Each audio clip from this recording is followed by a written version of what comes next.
તો વિદ્યાર્થી મિત્રો, આજે આપણે ધોરણ 9 સામાજિક વિજ્ઞાન એકમ કસોટી જુલાઈની પ્રશ્ન બેંક જોઈશું. કુલ ગુણ 25 છે. પ્રશ્ન નંબર 1 જેના 6 માર્ક્સ તમને મળશે. જોઈ લઈએ એના અંદર શું છે. તો એની અંદર આપેલા છે નીચેના જોડકા યોગ્ય રીતે જોડો.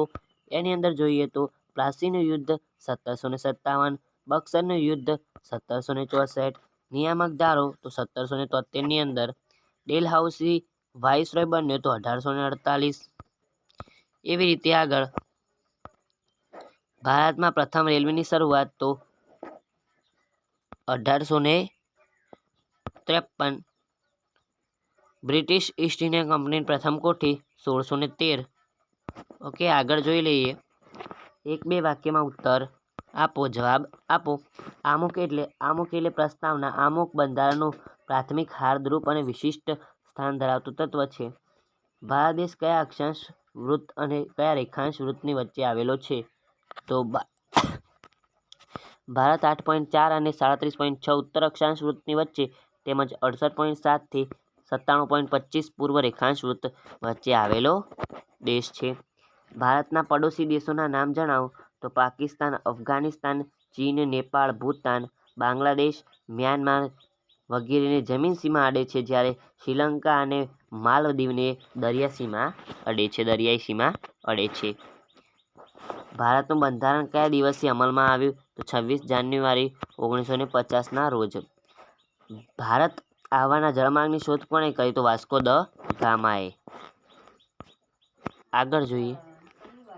યોગ્ય વિકલ્પ પસંદ કરીને જવાબ આપો. કોઈ પણ એક. ભારતની પ્રમાણ સમય રેખા કયા રાજ્યમાંથી પસાર થતી નથી? તો તમિલનાડુની અંદરથી આમ ઊભી પસાર થાય છે. એ તમિલનાડુની અંદરથી નથી પસાર થતી. આ ધ્યાન રાખજો. આરો જ પ્રશ્ન આવે છે. કંઈ ઉલટસુલટ નથી કરતા. એટલું જ કહે છે કે કયા રાજ્યની અંદરથી પસાર નથી થતી. અને તમિલનાડુ લખ્યું હોય તો તરત જ જોયા વગર તમિલનાડુ ટીક કરી દેવાનું. ઓકે, આગળ. ભારતના પડોશી દેશોના સંદર્ભે કઈ જોડી અયોગ્ય છે? તો બાંગ્લાદેશ, પશ્ચિમની અંદર બાંગ્લાદેશ નહીં એટલા માટે. ઓકે, પૂર્વની અંદર બાંગ્લાદેશ છે. ભારતની ઉત્તરે ચીન તો ભારતની વાયવ્યે પાકિસ્તાન. આગળ, અને વાયવ્યની જગ્યાએ નૈઋત્ય પૂછે તો કઈ આવશે? નેપાળ. ઓકે, નીચેના પૈકી કયો દેશ ભારતનો ક્ષેત્રફળ સંદર્ભે વધુ વિશાળ છે? કેનેડા. આગળ જોઈએ. ખાલી જગ્યા પૂરો. કોઈ પણ એક. બંધારણ સભાના અધ્યક્ષ તરીકે ડૉક્ટર રાજેન્દ્ર પ્રસાદ.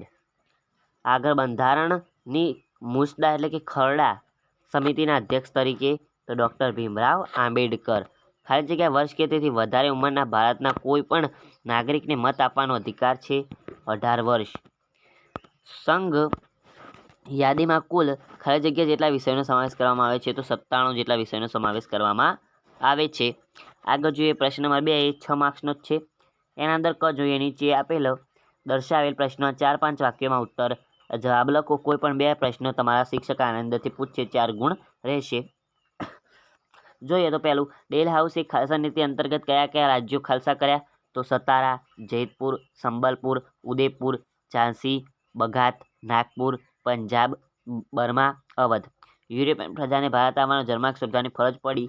વિધાન સમજાવતો. આ તો તમે છેટ 7માંથી ભણતા આવ્યા છે એટલા માટે એનું મારે તમને જ્ઞાન આપવાની જરૂર નથી. ડેલહાઉસીએ કયા સુધારવાદી કાર્યો કર્યા? તો મુંબઈ ટુ ઠાણા રેલવે શરૂ કરાઈ. પછી તાર ટપાલ વ્યવહાર શરૂ કરાઈ. ઓકે, વગેરે એવા. પછી જે અલગ અલગ કુરિવાજો પ્રવર્તતા હતા તેને બંધ કરાવ્યા. ઓકે, વેલેસ્લીની સહાયકારી યોજનાઓની મુખ્ય શરતો કઈ છે? તો મુખ્ય શરતો કેટલી હતી? 4-5 જેવી છે. એના અંદરથી એક કહું તો કે જે રાજ્ય તે સ્વીકારે તેનું લશ્કરી ખર્ચ આપવાનું રહેશે. અને તેના જે કહીએ તો વેલેસ્લીની મંજૂરી સિવાય તે રાજ્ય બીજા કોઈ અન્ય રાજ્ય સાથે યુદ્ધ કે સંધિ જાહેર કરી શકતું ન હતું. અને જે રાજ્યએ આ સંધિ સ્વીકાર કરી હોય તે રાજ્યના રાજદરબારમાં એક અંગ્રેજ અધિકારી મૂકવામાં આવતો હતો, જે દેખરેખ રાખે કે કંઈ આપણાથી બગાવત તો નથી કરતા. ઓકે, એવી રીતે કંપની શાસનની સામાજિક અસરો તો કેટલાક કુરિવાજો પ્રવર્તતા હતા તે બધા દૂર થયા. ઓકે, રાજારામ મોહન રાય અને બીજા અન્ય કેટલાય સુધારવાદી હતા, એમને અંગ્રેજોના સંપર્કથી કુરિવાજો દૂર કર્યા. નીચે દર્શાવેલ પ્રશ્નોના 4-5 વાક્યમાં જવાબ લખો. કોઈ પણ એક પ્રશ્ન તમારા શિક્ષકે પૂછ્યો હશે. સુએઝ નહેર શરૂ થવાથી ભારતને કયો લાભ થયો? તો જે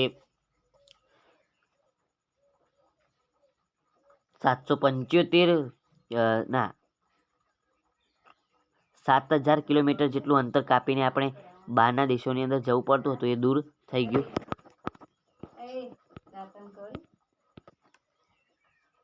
એવી રીતે સુએઝ નહેરના અંદર જે 7,000 કિલોમીટર ભારતને દરિયો મળ્યો છે, ત્યાંથી તે સેટ કેનેડા સુધી પોતાનો વ્યાપાર વિસ્તારી શકે છે. ઓકે, એવી રીતે લખવાનું છે. પૃથ્વીની રચના વિશે વિસ્તૃત માહિતી આપો. પૃથ્વીની રચના કઈ રીતે થઈ છે? તો ખડકોના ખવાણથી પૃથ્વીના ઉપરનું પડ બન્યું છે, અંદરનું પડ કઈ રીતે બન્યું, એવી રીતે લખવાનું છે. પછી અપસારી પ્લેટ ને અભિસારી પ્લેટ, એના વિશે લખવાનું છે. ભારતનું પૂર્વ ગોળાર્ધમાં મોકાનું સ્થાન છે. ઓકે, તો આ બંનેના એક જ જવાબ આવે. સુએઝ નહેર અને આ બંનેનો એક જ જવાબ આવે, પરંતુ થોડા શબ્દો અલગ અલગ કરવા પડે છે. ભારત વૈવિધ્યસભર ભૂપૃષ્ઠ સાથે ધરાવે છે. ભારતનો આંતરરાષ્ટ્રીય વેપાર કેમ સરળ બન્યો છે? તો આનો પણ બંનેનો એક જ આવશે, કારણ કે સુએઝ નહેરના કારણે વેપાર સરળ બન્યો છે. આગળ જોઈએ તો નીચે દર્શાવેલ પ્રશ્નોમાંથી કોઈ પણ 2ના સવિસ્તર ઉત્તર લખો. જોઈએ, દરેકના 3 ગુણ છે, 6 ગુણનો આખો પ્રશ્ન છે. પ્લાસીના યુદ્ધનું વિવરણ કરો, એટલે કે પ્લાસીના યુદ્ધ વિશે લખવાનું છે. બક્સરના યુદ્ધની માહિતી દર્શાવો. ઓકે, બક્સરના યુદ્ધ વિશે લખવાનું છે. કંપની શાસનની ભારત પર થયેલી આર્થિક અસરો જણાવવાની છે. સહાયકારી યોજનાને મીઠા ઝેર સમાન શા માટે ગણવામાં આવતી હતી?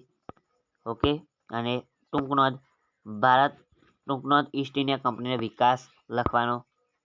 ઓકે, આગળ જોઈએ તો નીચેના પ્રશ્નોમાંથી કોઈ પણ એક પ્રશ્ન વિસ્તારથી ઉત્તર લખો. બંધારણના મૂળભૂત લક્ષણો જણાવો. ઓકે, આમુખના આધાર સ્તંભો જણાવવાનું છે. લોકશાહી એટલે શું? લોકશાહી એટલે લોકો વડે લોકો દ્વારા ચાલતું શાસન પદ્ધતિ. તેના પ્રકારો લખો. ઓકે, લોકશાહીના 2 પ્રકાર પડે છે. કયા કયા એ તમારે મને કહેવાના છે. સામાજિક અને આર્થિક સમાનતા વિના રાજકીય સમાનતા અધૂરી છે, સમજાવો. પ્રશ્ન નંબર 4 આવી ગયો. પ્રશ્ન નંબર 4 છે, નીચેના કોઈ પણ એક પ્રશ્ન સવિસ્તાર ઉત્તર લખો. ભારતના સ્થાન અને વિસ્તાર વિશે માહિતી. ભારત સંસ્કૃતિનું સમન્વય બન્યું છે. પારિભાષિક શબ્દોનો અર્થ આપો. અપસારી પ્લેટ, અભિસારી પ્લેટ, મૃદાવરણીય પ્લેટ અને ઉચ્ચ પ્રદેશ. ઓકે, તો આવી રીતે હતું તમારું પ્રશ્ન બેંક. ગયું 2000 કહીએ ને તો 23ની પ્રશ્ન બેંક હતી. ઓકે, જૂની, એના અંદરથી પૂછાવાની શક્યતા રહે છે. ઓકે, જે ધોરણ 10ની અંદર વિજ્ઞાનનું પેપર હતું, એની અંદર માત્ર ને માત્ર થોડા એકાદ ચેન્જ કરીને એના એ પ્રશ્ન બેંક આપવામાં આવી હતી, એટલા માટે આપણે સોલ્યુશન કરાવી રહ્યા છીએ. ઓકે, તો મિત્રો આ પણ PDF તમે મેળવી શકો છો, અથવા તો જ્યારે આ એકમ કસોટી લેવાઈ જશે એ દિવસે તમે સોલ્યુશન સાથેની PDF મેળવી શકો છો. લખેલું સોલ્યુશન સાથેની PDF મેળવી શકો છો. એ માટે તમારે શું કરવાનું? આપણા વોટ્સઅપ ગ્રુપની અંદર જોઈન થઈ જવાનું અને ટેલિગ્રામ ગ્રુપના અંદર પણ જોઈન થઈ જવાનું, જેની લિંક તમને ડિસ્ક્રિપ્શનના અંદર આપેલી છે. આવજો, tata, good bye, take care, love you all.